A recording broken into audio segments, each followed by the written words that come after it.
প্রত্যেক দিনের মতো এই শিশুর মা তাকে স্কুলে পাঠিয়ে নিজের কাজের জন্য অফিসে চলে গিয়েছিল।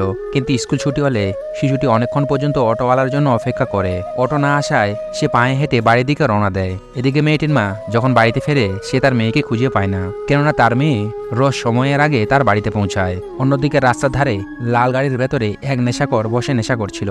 ছোট্ট মেয়েটি যখন সেই রাস্তা দিয়ে যাচ্ছিল তখনই নেশাখোরের নোংরা নজর তার উপর পড়ে। সে মেয়েটিকে থামিয়ে তার সঙ্গে কথা বলতে চেষ্টা করলো। শুরুতে মেয়েটি তাকে বাঁকা বাঁকা উত্তর দিচ্ছিল, কিন্তু তার চোখ যখন বেলুনের দিকে পড়লো তখন সে খুশি হয়ে গেল।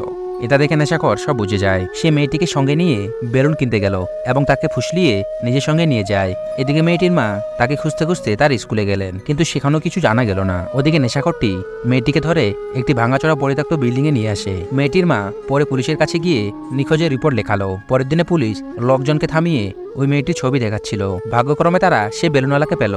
ওই বাচ্চা মেয়ের ফটো দেখালো। সে জানালো একজন লাল গাড়িতে থাকা লোক মেয়েটিকে নিয়ে গেছে। খুঁজতে খুঁজতে পুলিশ সেই নেশাখোরটিকে খুঁজে পায়। তারপর মেয়েটির মাকে ফোন করে সে বিল্ডিং এ যেতে বলে, কিন্তু যখন তিনি মেয়ের এইরকম অবস্থা দেখে সে পুরোপুরি ভেঙে যায়। পরবর্তী পর্বের জন্য ভিডিওটি লাইক করে চ্যানেলটি সাবস্ক্রাইব করুন।